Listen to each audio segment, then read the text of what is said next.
Hello নমস্কার বন্ধুরা, আপনারা কেমন আছেন? আশা করি আপনারা প্রত্যেকে ভালো আছেন। তো আজকে আমি আপনাদের সামনে বন্ধুরা বোয়াল মাছের ভাপা পাতায় করে যে ভাপা সেটা আপনাদের সাথে শেয়ার করব। তো দেখুন, আমি এই যে বোয়াল মাছ নিয়েছি, নুন হলুদ মাখিয়েছি, আর হচ্ছে এখানে লাগছে বন্ধুরা পেঁয়াজ রসুন বাটা,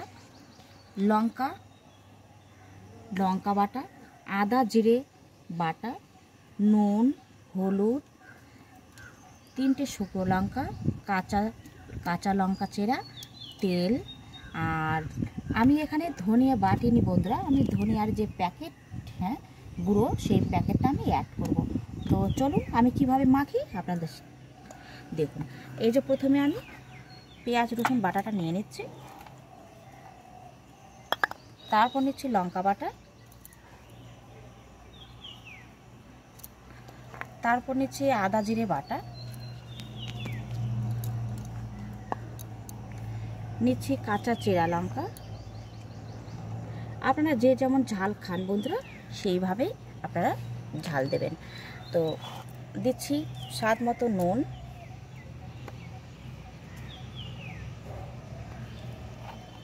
হলুদ গুঁড়ো 2 চামচের মতো আমি হলুদ গুঁড়ো দিচ্ছি, আর দিয়ে দেবো এই যে 3টে মতো শুকনো লঙ্কা, আর দিয়ে দিচ্ছি সরিষার তেল।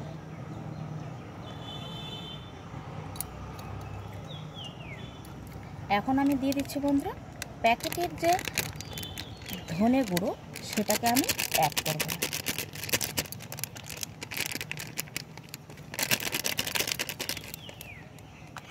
তো এখন আমি এটাকে মেখে নেব।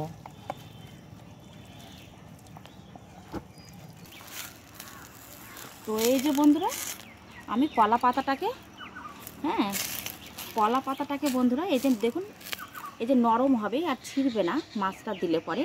তো কলা পাতাটাকে আমি হালকা এই যে শুকনো কড়াইয়ে হচ্ছে সেঁক দিয়ে নিয়েছি, তাহলে হচ্ছে নরম হয়ে যাবে পাতাটা। আর হচ্ছে কি যে কলা পাতা যে ফেটে যায় সেই ফাটাটার ভয় থাকবে না। তো এখন আমি এটাতে মাছের মাখাটা আমি দিয়ে দেব। তো এই যে দেখুন, আমি এখন মাছগুলোকে একটা একটা করে সুন্দর করে সাজিয়ে দিচ্ছি।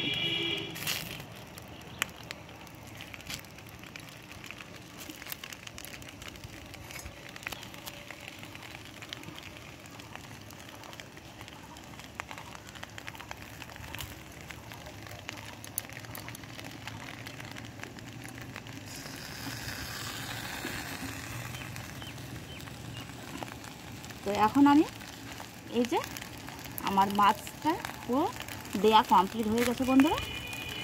তো এখন আমি এটাকে 15-20 মিনিটের মতো হালকা আঁচে আমি ঢাকা দিয়ে রাখবো।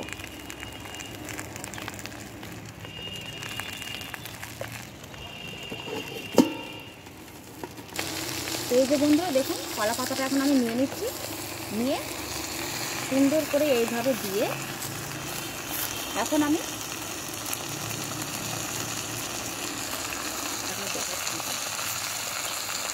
আমি এর উপরে এটা দিয়ে ঢাকা দিয়ে দেব। তো দেখুন বন্ধুরা 15 মিনিট পর আমি চলে এসেছি। এখন এটা খুলে নেব, দেখি কতদূর কি হয়েছে।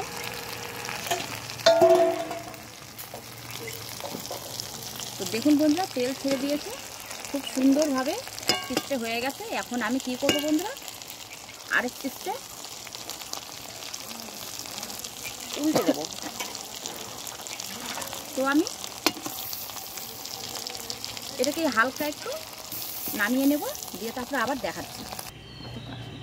তো দেখুন বন্ধুরা এখন আমি আবারও একটা নতুন কলা পাতা দিয়ে দিয়েছি।